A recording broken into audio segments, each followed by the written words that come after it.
In what's been said to resemble a massive internment camp shrouded in secrecy, China has been accused of detaining up to 1 million Uyghur Muslims in its Xinjiang region under what UN experts have called a pretext of countering terrorism and religious extremism. Over the past decade, human rights groups have documented widespread repression of this Turkic ethnic minority, from banning religious customs to forcing Uyghurs to change their Muslim names and attend Communist Party rallies.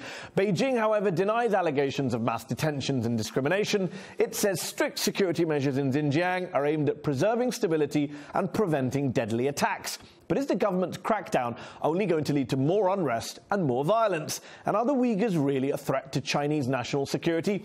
Joining me to discuss this are Nury Turkel, chairman of the Uyghur Human Rights Project in Washington, D.C., and from Beijing, Victor Gao, vice president of the Center for China and Globalization, a Chinese think tank. Thank you both for joining me in the arena. Victor, let me start with you. Hundreds of thousands of Uyghurs, perhaps up to 1 million, according to UN investigators, have been detained in the Xinjiang region without trial, without charge, in re-education camps. How on earth can anyone justify that? No, such allegation is completely groundless, and I think they are designed to mislead the world. The Uyghur people are a very important minority, one of the 56 ethnic groups in China, and they are a proud member of the Chinese nation. And I personally have many Uyghur friends here in Beijing as well as in many cities in Xinjiang. To say that the Uyghur people are a threat to the Chinese nation, that's completely ungrounded again. Indeed, there are small groups of Uyghur extremists who want to achieve so-called independence for Xinjiang, for example. They are related to the overseas terrorist groups. They fight in Afghanistan against the American troops, against the NATO troops. Now they fight in Syria, for example. These people are not only a threat to China, but also a threat to the United States and to NATO and to many countries in the world. Therefore, I think we need to close ranks to fight against this particular terrorist groups among the Uyghur nationality. Nury, the United Nations claims, the Amnesty claims about mass detentions are all groundless, says Victor. If that's what they claim, why don't they allow independent observers, media, to get access? As you may know, BuzzFeed reporter reporting on the Uyghurs in China just kicked out of the country. What are they hiding for? Victor, we have satellite imagery showing that there are camps, they are growing in size. Are we not supposed to believe our own lying eyes? No, I think the reports do not exist in line with the realities. In Xinjiang altogether, there are about 6 or 7 million Uyghur people. You are talking about, let's say, 1 million for the 6 or 7 million Uyghur people in Xinjiang. That's ludicrous. These are not facts. These are misleading things. Try to confuse the world. Nury, it is undeniable. There have been deadly attacks carried out in China by Uyghur groups, including by the so-called Turkistan Islamic Party, which the EU, the UK, the US have all designated a terrorist organization. The Chinese government isn't making up the security threat, is it? Let me Even if you don't agree with the measures they're taking. Let me make this very clear. Every country has a right to defend itself. End of the story, period. But locking up few million people in concentration camps under the claim of achieving social stability, national security, it doesn't make any sense. When you look at who they have been holding up, you would be surprised the population pool. We have religious leaders, we have humanitarian individuals, philanthropists, the business leaders, we have people in academia. New York Times just reported that 52 years old anthropologists have been disappeared. We have Ilham Tohti, that Victor the economist, member of civil society, also not a terrorist, of course. Yeah, it has nothing. Actually, you can only spend so much. Victor is trying very hard. Well, let's bring Victor back in. Let me ask Victor this. Victor, what is the security justification for banning Uyghur parents from naming their sons Mohammed, banning Uyghur children from entering mosques, banning government employees in Xinjiang from fasting during Ramadan, banning men from growing, quote, abnormally long beards? How is that not state-sponsored persecution and discrimination against Uyghur Muslims?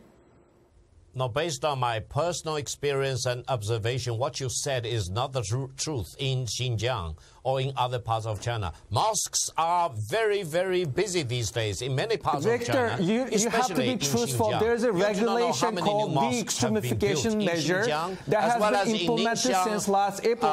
Victor, be truthful. It specifically sanctions very normal behavior such as growing beard, carrying Islamic names, even marrying Uyghur people is considered extremist in that law. You can read that law. And also, as you know, there is a law that governs counterterrorism issues.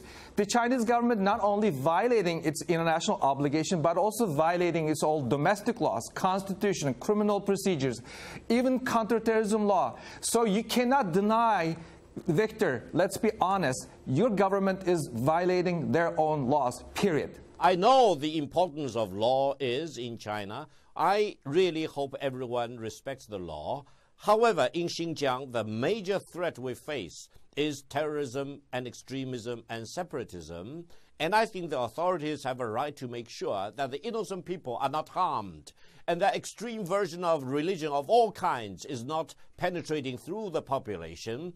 And then people cannot misuse religion as an excuse to stir up trouble, to destabilize, and to bring the society to a halt.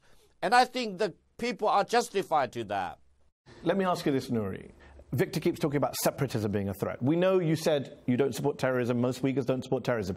But on the issue of separatism, are organizations like your own and other Uyghur organizations around the world, are they only campaigning for the human rights of Uyghurs living in Xinjiang, who, according to all human rights groups and UN officials, are having their human rights abused? Or are you going a step further? Are you saying, actually, we want an independent so-called East Turkistan, which existed perhaps for a few years in the late 1940s. Is that what you're calling for? Because if you are, then it's understandable at least that the Chinese government aren't going to tolerate that. Most governments, democratic or otherwise, aren't okay with separatist groups trying to break up the country. Anyone who knows how to use a Google would know what the organization that I work with stands for. We've worked to achieve the Uyghurs' right to self-determination through peaceful and democratic means. So when you say self-determination, what does that mean? You do want an independent state? We want to run our affairs. We want to be treated with respect and dignity. That's what I asked. Do you want an independent state separate from China? Do you want to break away? At this point, maybe Uyghurs wanted to have an independent state. Okay, and you understand the Chinese government, like many other governments, aren't going to be okay with that? Chinese government, in a way, creating an anti-colonial resistance among the Uyghurs with their ruthless policies. Okay, let's put that point to Victor. Do you get that point, Victor, that you're driving Uyghurs more into the arms of extreme groups, separatist groups, making them much more anti-colonial? Listen, there are three evils in Xinjiang and three evils involving certain parts of the Uyghur minorities. That is separatism, terrorism, and extremism. And there are extreme elements among the Uyghur people who want to, let's say, achieve so-called independence of Xinjiang.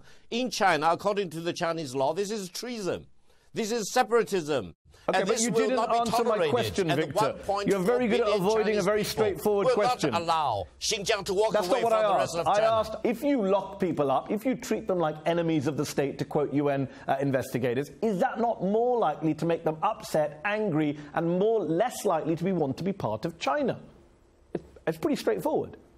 I think we need to be realistic and pragmatic as well as philosophical. I think Victor, the government and the people are justified in using means to make sure that these three evils cannot be tolerated. Okay. Do you accept any mistreatment of the Uyghurs in Xinjiang? Do you think everything's fine? The answer is three evils need to be Do you think everything's fine in Xinjiang? Because one Chinese official said the Uyghur Muslims in Xinjiang are the happiest Muslims in the world. Do you agree with that rather absurd statement?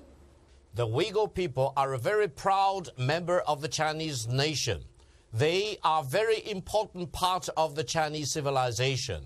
They believe in Islam. The majority of the people here in China more or less believe in Buddhism. We have different faiths. That's a reality. However, Victor, we are part of China. Your government is treating Islam as a mental disease. Don't kid ourselves in here. And sisters. Victor, be honest. Your government, that's the official line, treating and perceiving Uyghur Islam as a mental disease.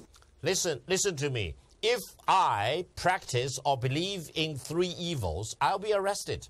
I may be detained. I may be sentenced to many years in prison. Victor, we're not talking about three evils. As a Chinese citizen, you cannot practice extremism, separatism, and terrorism. We're not talking about three evils. We're talking about the university professors, if you practice that, economists, terrorism, extremism, or separatism, soccer player, musician, there will be legal consequences. Okay, we're going to have to wrap it up. One final question to you, Nury. Isn't the problem for the Uyghurs that even when the United Nations investigators come out and say there may be 1 million people may have been detained, the world isn't really going to do much, are they? Because the Chinese government isn't the kind of government you could push around or sanction or intimidate. Muslim-majority countries aren't going to care about the Uyghur Muslims because they've got financial and trade deals with China, investment deals. What actually do you expect the international community to do? They can do a lot of stuff. Number one, they can sanction those politicians, political leaders in China who are responsible for the egregious human rights violations taking place today. And number two, they should use its international influence. China still cares about its international image. The face saving is a huge concern for the Chinese government. Using engagement, using legal tools available at their disposal, and also perhaps linking the human rights issue, the Uyghur issue, to the trade dialogue might be a possible solution in the short term. Nury, we'll have to leave it there. Nury Turkel, Victor Gao, thank you both for joining me in the arena to debate this very controversial issue. That's our show. Up Front will be back next week.